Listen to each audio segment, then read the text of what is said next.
You talked about racism, and racism is still alive and well. There are hopes and impediments. There have been progress made, no doubt about it. You're talking about your daughter, and their generation and how they tend to get along better than, given what you went through in your own era and your kind of period growing up. Um, I showed this to Mona and sorry, forgetting your papers here. This is a paper of 24 hours, the Transit newspaper of February 22nd, 2010, so which is just roughly a little over a month ago.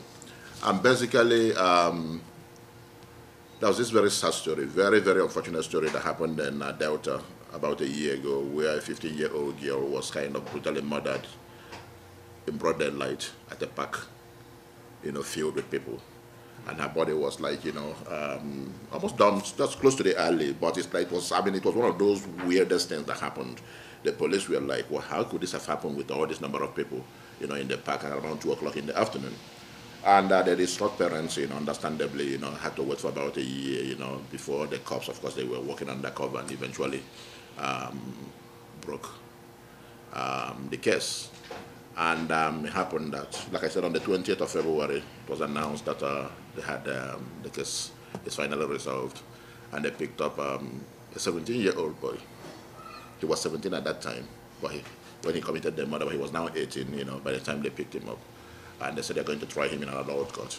Now, the next day, the cops had a press conference, with the parents, understandably very distraught about, their loving daughter who was brutally killed.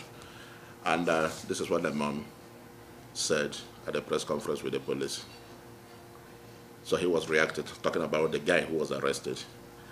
Unquote.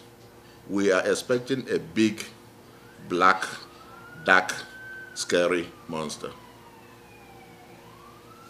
The young man that was arrested was a 17-year-old white boy the time he killed. He ran very slim and kind of scruffy. But the mom, at the press conference said, we were expecting, the perpetrator to be a big, black, dark, scary monster. This is something that is ingrained in people in terms of who the potential criminal, could be. And it's so pervasive. And I was kind of telling them in media theory, we often talk about a difference between a racist media and media racism. A racist media is a media that is openly, decidedly, unapologetically racist. It doesn't hide it. Like if you go to the website of the KKK, you know where they're coming from. And they're not dangerous. To the extent that they're already preaching to the converted, they're preaching to the choir. If you're part of them, you go to their website. If you stumble on them, on their website, you feel offended. What kind of thing are they spewing out? Mm-hmm. Okay. But media racism is the most dangerous one because it's often subtle, it's often insidious. It's kind of accidentally or deliberately reiterates or reinforces the stereotypes in society about, how certain ethnic groups, like First Nations, maybe the Black community, East Indians, women, and stuff like that. So I think somebody mentioned about, I think you mentioned earlier in the conversation about how, for instance, you look at CBC, you don't see the image of an Aboriginal man, going to school and walking his daughter home, that kind of stuff. All the images you see, the negative stereotypes, or what a woman should be. Okay, or that's the way hegemony works in society because it works with all the institutions. So, and that's why it's a very dangerous thing. And it comes from the mainstream media, from the CBC to the CTV and the rest of it. And sometimes people do that mistakenly. They reinforce all these stereotypes. And it's very, very important, like I said, first and foremost, as the primary promoters of multiculturalism, because like I said, I understand the role that the diasporic media should play. Their role is very important, and government must continue supporting and funding them. But in terms of having that genuine multicultural dialogue, it has to come from the mainstream media. It's almost like creating an all-inclusive public sphere where people are going to have that kind of cross-pollination of ideas, okay? And that is the only way, that kind of stuff. Otherwise, I keep giving this example. The issue of Aboriginal people are not adequately addressed by the mainstream media. What was the solution? People say, okay, give them their own network. How many of us have tuned into Aboriginal People's Network? So that means they're talking to themselves. Because basically it's like, okay, Aboriginal people are talking to themselves. So, but I thought the purpose was to be able to kind of make them engage with the broader, Canadian destiny. Like people who are saying, give them their own university. So that means, it becomes, again, like that kind of cultural ghettoization you kind of talked about. So the importance of those media, but I think the key issue to bear in mind is if you're going to advance the cause of multiculturalism, whatever it is, there's a big debate in Quebec. Now, they have even virtually banned the word, multiculturalism.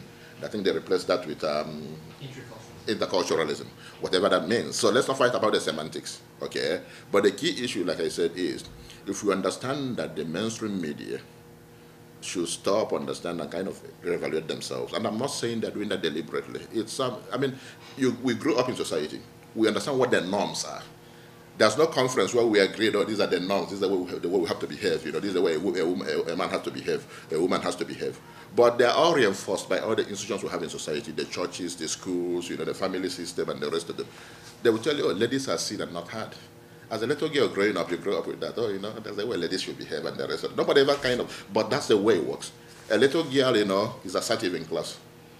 The school teacher points out, she's a little bit unruly. All the boys in her class are assertive. Well, boys should be boys. They should be assertive, that kind of stuff. And that girl goes to me, it's like, I'm not supposed to talk. And it kind of reinforces that. So the key issue is, I'm very much in support of promoting diasporic media. They are very, very important.